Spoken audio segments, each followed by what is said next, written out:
रहमतुल्लाह अलैह के पास ना एक बूढ़ी अम्मा अपना बेटा छोड़ गई। तो हजरत साहब ने को 2, 4, 5 महीने रखा। तो बाद में उसकी अम्मा को बुला के कहा कि भाई तू बेवा है, बेटा तेरा यतीम है, मैं नहीं चाहता कि इसका वक्त जाया हो। ये पढ़ने वाला कोई नहीं, सारे नहीं भाई पढ़ने वाले होते। अब यहाँ वाला माँ बैठे हैं, मैं बेअदब भी ना हो जाऊं। कुछ पूरे 8 साल लगा के भी आ जाते हैं, सनद भी उनके पास होती है, नाराज ना हो जाना, ये तो सब अच्छे लोग हैं। सनद होती है पर पता कोई नहीं होता।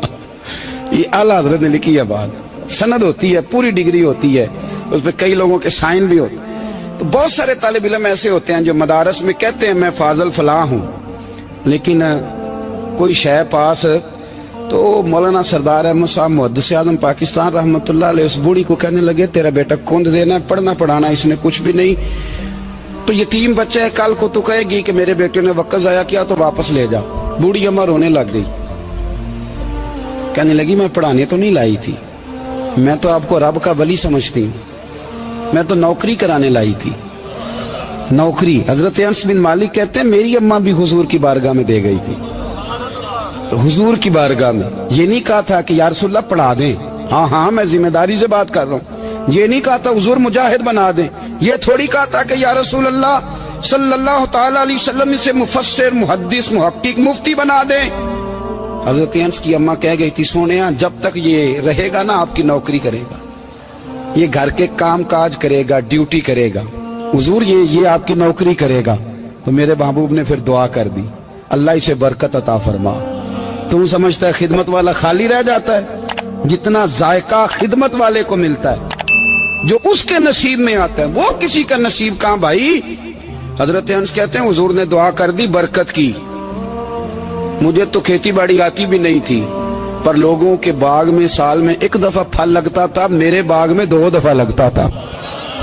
हुजूर ने दुआ कर दी अल्लाह इसे औलाद दे। फरमाते हैं मेरे बेटे, मेरे पोते, मेरे नवासे, मेरी बेटियां, फरमाते हैं मैं जिंदा हूं और मेरी 100 औलादे मौजूद हैं। परेशान हो गया 100 सुन के बच्चे 2 ही अच्छे, 100 औलादे मेरी मौजूद हैं। हजरत अनस मौलाना सरदार अहमद साहब के पास ना छोड़ गई बच्चा, कहने लगी हजरत जी मैं को पढ़ाने के लिए थोड़ा छोड़ गई हूँ, मैं तो इसलिए छोड़ के गई हूँ कि आप मेहरबानी करें खिदमत कराएं। तो हजरत जी कहने लगे कोई ऐसा काम ही नहीं, खिदमत वाला क्या कराऊं। कहने लगी पट्ठे पवा लिया करो जी। हम लड़ पेंदे ने, कहने ने बच्चे काम कर दें मदरसे का। हालांकि अब कहाँ बच्चे काम करते हैं, अब तो गुजर गया दौर, अब तो बच्चे काम कराते हैं। अब बच्चे भी नाराज हो रहे हैं, घूर घूर के देख रहे हैं। सही कह रहा हूँ आपको, बच्चे काम कराते हैं, बच्चे कहाँ काम करते। कहने लगी ये चारा डाले करेगा आपकी भैंसों को। तो हजरत ने उसको कहा कि बीबी चारा मेरी भैंसों को डालने के लिए मैंने बंदा रखा हुआ है, तो तू जा ले जा। कहने लगी हाथ बांध के हुजूर मेहरबानी करें रख ले, चारा डालेगा। और पुत्र तवज्जो से चारा डालना हजरत की भैंसों को। रोने लगी, हजरत ने रख लिया, महीने का खर्चा भी देते। शाम को ना वो सारा दिन काम करता, शाम को आके पैरों में भी बैठ जाता, हजरत जी लाएं तेल थोड़ा सा, पैर ना दबा दूं।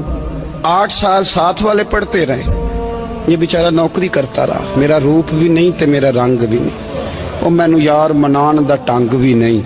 कभी कभी ना हजरत बिलाल हबशी फारग होते ना तो नबी पाक की बारगाह में अर्ज करते हुजूर कोई काम तो नहीं, सारे हो गए, हुजूर जाऊं जरा, चले जाते। एक दिन सलमान फारसी कहने लगे या रसूलल्लाह ये बिलाल कहाँ जाता है। फरमाया जा देख के तो आ। हजरत सलमान वापस आए तो आके रोने लगे, कहने लगे सोनिया जब यहाँ से जाता है ना तो जाके सैयदा फातिमा की चक्की पीसनी शुरू कर देता, बीबी साहबा के काम करने लगता है, घर में जाके स्नैन की ड्यूटी करता है, वहां भी काम यहाँ भी काम। वो चारा डालता रहा, उसने चारा डाला।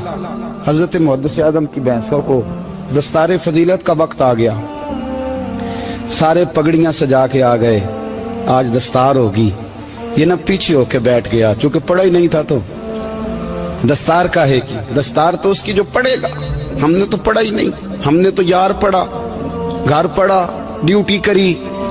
हजरत मुहद्दिस आज़म रहमतुल्लाह अलैह के यहाँ जब ऐलान होने लगा ना कि अब दस्तार होगी, तो हजरत ने पहला ऐलान उसका फरमाया।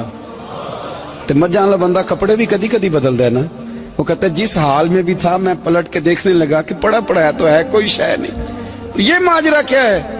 पीछे से उठ के आए तो कहते हैं बाकियों की दस्तार किसी आलिम ने की, किसी सूफी ने की, लेकिन ये भैंसों को चारा डालने वाला जब आया तो मुहद्दिस आदम ने फरमाया पगड़ी के बाल को कोई हाथ ना लगाए, ये सारी दस्तार मैंने करनी है।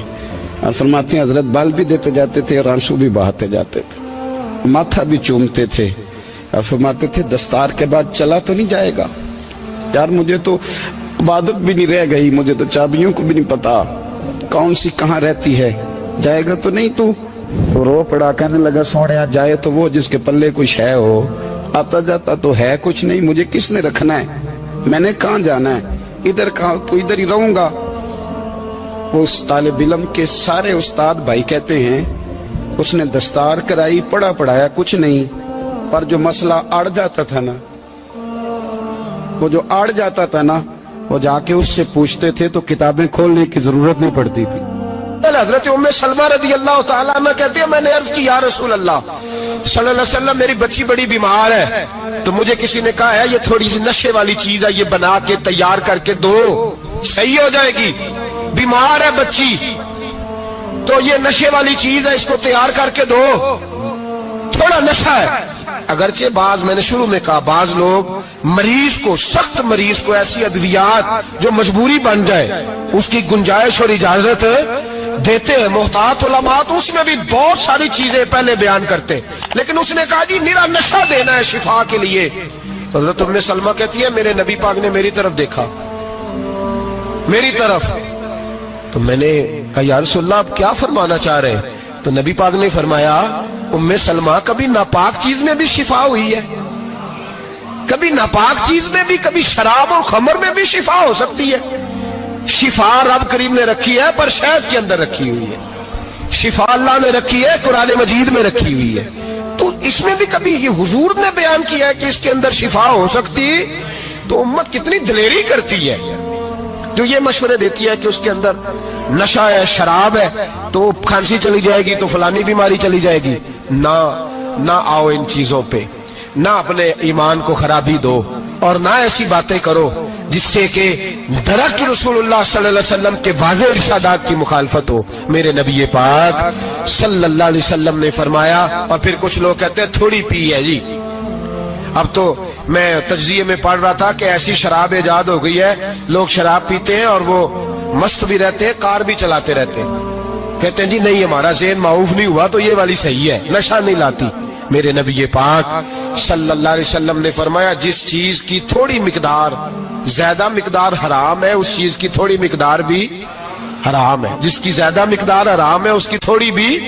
तो खमर और शराब अगर फुल पीना जायज नहीं तो थोड़ी पीना भी जायज, ये हराम है और हराम थी और कयामत तक हराम ही रहेगी। मेरे नबी पाक सल्लल्लाहु अलैहि वसल्लम ने मना किया और हुजूर ने इज़हारे नापसंदीदगी फरमाया, और मैं 40 दिन तो इबादत ही कबूल नहीं होती शराब पीने वालों जब तक सच्ची तौबा ना करे।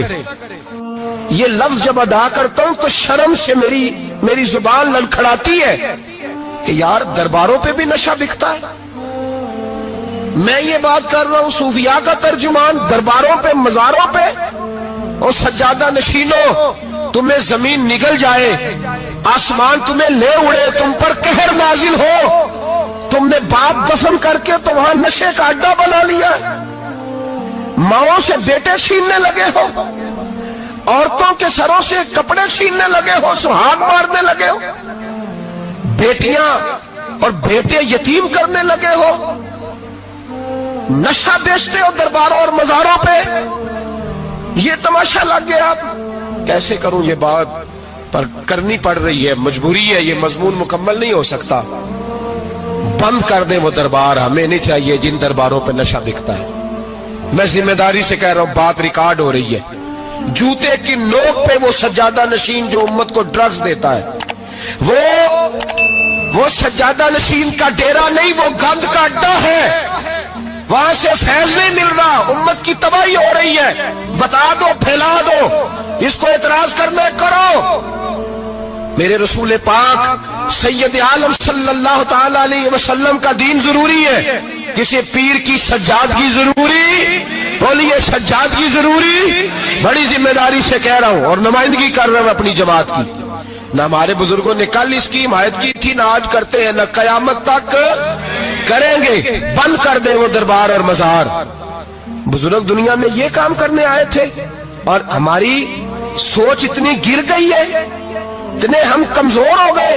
کہتے ہیں جب اس کو چڑھ جاتی ہے تو پھر بڑی معرفت کی باتیں سناتا ہے۔ تجھے شرم نہیں آئی یہ لفظ کہتے ہوئے؟ اب نشئی تجھے معرفت سکھائے گا؟ اب تو شرابی سے، بھنگی چرسی سے دین سیکھے گا؟ کہتے ہیں اس نے پی ہوئی تھی، چڑھی ہوئی تھی، وہ بات کر دی تو میرا کام بن گیا۔ اتنی گندی اور میلی سوچ صاحب ایمان کی ہوتی ہے، تو اب نشیوں سے جا کر دعائیں کرائے گا؟ سن، میرے نبی پاک صلی اللہ علیہ وسلم نے فرمایا جو شراب پی لے، نشہ کر لے، اس کی تو 40 دن تک عبادت رب قبول نہیں فرماتا۔ تو کہتا چڑھی ہوئی تھی تو اس نے دعا کر دی، تجھے شرم ہی نہیں آئی بات کرتے؟ حیا ہی نہیں کیا تو نے جملہ بولتے؟ یہ کوئی تصوف اور طریقت ہے؟ جاؤ اٹھا کے لے جاؤ۔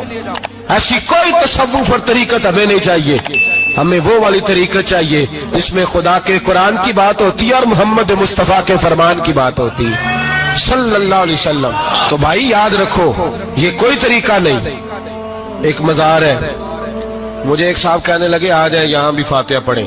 میں نے کہا یہاں کیا ہے؟ کہنے لگے تھے تو بابا جی نشہ وشا کرتے، پر اب سنا ہے لوگوں کی منتیں بڑی پوری ہوتی ہیں۔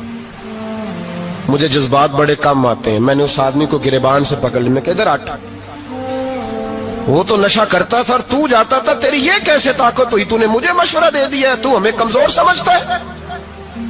ہم کمزور ایمان کے لوگ ہیں، اور میں یہاں تجھے کہوں گا نہیں نہیں میں یہاں نہیں جاتا، میں وہاں جاتا ہوں۔ بالکل کوئی لگی لپٹی بات نہیں، کھری بات۔ تصوف وہ، دربار وہ جہاں قرآن پڑھا جائے اور رسول اللہ کی حدیث سکھائی جائے، باقی کوئی مطلب نہیں کسی قسم کا۔ میں داتا صاحب کبھی جاؤں نا جلسہ کرنے کسی کام سے، کسی تقریب میں، تو میں داتا صاحب کے مزار پہ نہیں جاتا۔ میں کہتا ہوں یار یہ جرانہ نہیں کہ بندہ کسی کام آیا تھا تو فاتحہ پڑھ لی، واپس چلو گکھڑ سے اسپیشل آئیں گے داتا صاحب کے مزار پہ حاضری دیں، اور میرے سنگی گواہ ہیں کہ میں اسپیشل ٹائم نکال کے بہت سارے کام چھوڑ کے اسپیشل جاتا ہوں، اور میں مراد ماننے نہیں جاتا، میں داتا صاحب کا شکریہ ادا کر دے جاتا ہوں۔ میں ان سے کہتا ہوں حضور آپ کی مہربانی، آپ یہاں آئے تو ہمارے بڑے بھی رسول اللہ کے غلام بن گئے۔ میں تو سلام عقیدت پیش کرنے جاتا ہوں، ہم مزارات پر جانے کے قائل نہیں، بلکہ ہماری تو عقیدت کا درجہ ہی مکمل نہیں ہوتا جب تک ہم مزار پہ سلام نہ کریں۔ پر مزار داتا صاحب کا، مزار خواجہ معین الدین اجمیری کا، مزار غوث اعظم جیلانی کا، مزار محدث اعظم مولانا سردار احمد کا، مزار اولیاء کا، مزار میاں شیر محمد شرک پوری کا، مزار رب کریم کے بندوں کا۔ بھنگیوں چرسیوں کے مزار نہیں ہوتے، اور نام ان مزارات کے قائل ہیں، بالکل قائل نہیں ہم۔ میں تھوڑے دن پہلے لاہور گیا تھا تو میں کار میں میاں صاحب میاں شیر محمد شرک پوری کا ذکر کر رہا تھا۔ میں اپنے دوستوں سے کہہ رہا تھا یار بہت بڑا بابا ہوا ہے، تو مجھے کہنے لگی کرامت کیا ہے؟ میں نے کرامت یہ ہے کہ ساری زندگی سنت کا درس دیا ہے۔ تو مجھے کہنے لگے آپ کبھی گئے نہیں؟ میں نے کہا میں اسپیشل گیا تھا، اور تھوڑے دنوں کے بعد پروگرام بناؤں گا تو میں ساتھ لے کے جاؤں گا۔ ہم مزارات کے قائل ہیں، حاضریاں دیں گے مزاروں پہ، لیکن بھنگیوں چرسیوں کے مزاروں پر جانے کے قائل ہیں؟ زور سے بولے، یہاں جانے کے قائل ہیں؟ کوئی عقیدہ نہیں ہے ہمارا۔ نشہ بکے گا اب مزاروں پہ، اب یہ تصوف ہوگا وہاں، یہ طریقت ہوگی۔ اور ملت پر رحم کھاؤ خدا را۔ اگر تمہارے قومی ادارے کہتے ہیں رپورٹ کرنے والے کہ 70 لاکھ پاکستانی نشہ کرتا ہے، تو کیا تمہیں یہ نہیں پتا کہ نشہ بیچتا کون ہے؟ کیا تمہیں یہ نہیں پتا کہ ڈرگز کا کاروبار کون کرتا ہے؟ اگر تمہیں یہ پتا ہے تو کیا یہ خبر نہیں تمہیں کہ ان رگوں پر یہ خون اتارتا کون ہے؟ میں اپنے بزرگوں سے معذرت کے ساتھ، نشے کا آغاز، ناراض تو نہیں ہو جائیں گے بزرگ، نوجوانوں کو میں لتاڑ لیتا ہوں لیکن بزرگوں کی عزت کرنا سنت ہے، تو میں بزرگوں سے معذرت کے ساتھ یہ یوں سمجھ لیے خوگرے حمد سے تھوڑا سا گلا بھی سن لے۔ نشہ سگریٹ سے شروع ہوتا ہے، سگریٹ سے۔ میں تمباکو کو حرام نہیں کہتا، یہ فتویٰ نہیں دے رہا۔ تمباکو کا حکم وہی ہے جو مولی کا ہے، جو کچے پیاز اور لہسن کا ہے، کہ آپ جب کھا لیتے ہیں تو منہ سے بدبو آتی ہے، تو آپ مسجد میں آئے تو آنے سے پہلے مسواک کریں، منہ صاف کریں، پھر آپ آ جائیں۔ तो जायज है, मकरूह है लेकिन हराम। लेकिन तंबाकू से आगे जब हालात बढ़ते हैं, तजिया निगारों ने लिखा है कि हमारे पंजाब के कुछ इलाकों में अब सिगरेट से निकाल के ना, पहले भी भरते थे लोग उसमें बड़ा कुछ, अब पता है कि नया नशा इजाद किया है। अब उसके अंदर चर्बी भरते हैं और छिपकली को मार के, सुखा के, खुश्क करके, उसको पीस के वो साथ नशे के मिलाते हैं, और उसका हाल ये होता है कि आदमी को ज्यादा नशा होता है, और कहते हैं वो इतना गंद है कि वो आदमी किसी को दांत भी लगाएगा तो वो बंदा भी बीमार हो जाएगा। क्या यहां लोग स्पिरिट नहीं पीते आपके मुल्क में? और हम कभी सड़क पर जाते हैं तो नशेई को देख के मजाक करते हैं, देखना मैं हारन लगाऊंगा तो गाड़ी के हारन से गिर जाएगा। लेकिन तुझे पता नहीं कि ये किसी मां का बेटा है, पता नहीं किसी बीवी का शौहर है। एक हमारे दोस्त हैं, बुजुर्ग हैं, उनका दामाद फौत हो गया, नशा करता था। तो मैं ताजियत करने उनके घर पहुंचा तो खड़े हो गए हाथ बांध के, कहने लगे हजरत साहब बाकी सारियां गल्लां छड़ दियो, सिर्फ नशे ते तकरीर करया करो। वो जब जीता था तो तब भी उसके बच्चे यतीम ही थे, यतीम ही थे। मेरी बेटी जब मेरे घर आती थी और मैं अपने पोतों के उतरे कपड़े उसे पहनने को देता था तो मेरा कलेजा फटता था। और मेरी बेटी उसकी जिंदगी में भी बेवा की जिंदगी गुजार रही थी, वो मेरी बहुओं के उतरे हुए कपड़े पहनती थी। कोई दुआ करो, कोई जलसे करो, ये लत खत्म हो जाए। और कहने लगा अब मेरे, वो चला तो गया है, दादा दादी इसके पहले कोई नहीं, चचा है कोई नहीं, जब तक तो मैं जिंदा हूं इन नवासों को कोई रोटी का लुकमा, कोई कपड़ा मिल जाएगा। लेकिन सोचता हूं मैं बूढ़ा हूं, मर गया तो इनको कोई पूछेगा भी नहीं, कौन इनकी खबर। इतना जुल्म इस कौम से, इतनी ज्यादती, और आराम से लिखकर लोग गुजर गए कि ये 70 लाख है, इनका दर्द तो समझो, तकलीफ तो समझो। 7 फुट का सोना जवान और नशे का आदी है तो किसी नाली में पड़ा हुआ है। और मैंने कहा उस कौम के साथ इससे बड़ा भयानक मजाक क्या होगा। कोई दानिशवर था बड़ा जालिम, उस जालिम से कोई मशवरा लेने आया, उसने आके कहा तू बड़ा जालिम है, बड़े कड़वे मशवरे देता है, मेरा एक दुश्मन है, मैं उससे बदला लेना चाहता हूं, मेरा दिल करता है उसका बच्चा कत्ल कर दूं ताकि वो तड़पे। तो जालिम ने कहा उसे कत्ल न कर, वो तो उसका बाप 2-4 महीने रो के चुप कर जाएगा। फिर मैं सख्त सजा देना चाहता हूं, मशवरा दे। तो उसने कहा उसके बच्चे को नशे पे लगा दे, जिसका बच्चा नशा करेगा वो बाप रोज मरेगा, रोज जिएगा, वो मां रोज मरे जिएगी, नशे पे लगा दे। इस कौम के साथ सबसे बड़ा जुल्म ये हुआ कि मिल्लत का जवान नशे पे लग गया, ड्रग्स पे लग गया। इतने तबाह हालात हुए कि जवान चढ़ती जवानियां, अम्मा ने किताब दे के भेजा था, और कॉलेज से वापस आए तो नशे के टीके हाथों में पकड़े हुए, टीके। और आपके इस मुल्क के इस्लामाबाद में एक दिन मीडिया ने वो खबर भी वायरल की और वो चीज भी दिखाई लोगों को। 3 महीने का बच्चा लेके नशई सड़क पे आ गया, उसने कहा मेरा नशा खत्म हो गया, मेरा बच्चा खरीद लो, 2 पुड़ियां दे दो। तो वहां बीबियां जो सुन रही थी वो भी चीखे मार के रो रही थी। ये जुल्म किया इस कौम के साथ, और करप्शन की लानत ने इजाजत दी सप्लाई करने वालों को कि गली गली भेजे, गली गली। इन्होंने कुछ थोड़ा जुल्म नहीं किया इन हुक्मरानों ने। और हमारी ऑपोजिशन, उसको न सिर्फ इतना पता है कि ये जाए और हम आए, इससे ज्यादा कोई गर्ज नहीं। भाई करप्शन के खिलाफ निकले हो तुम, नशे के खिलाफ किस दिन निकलोगे? जुए के खिलाफ किस दिन? कौम तो मर रही है नशे से, इसके खिलाफ मैदान में कब आओगे? सिर्फ इतना है कि ये जाए और हमारी बारी आए, इससे ज्यादा कुछ नहीं। जितने मुजरम वो है उतने ही तुम बनते जाओ।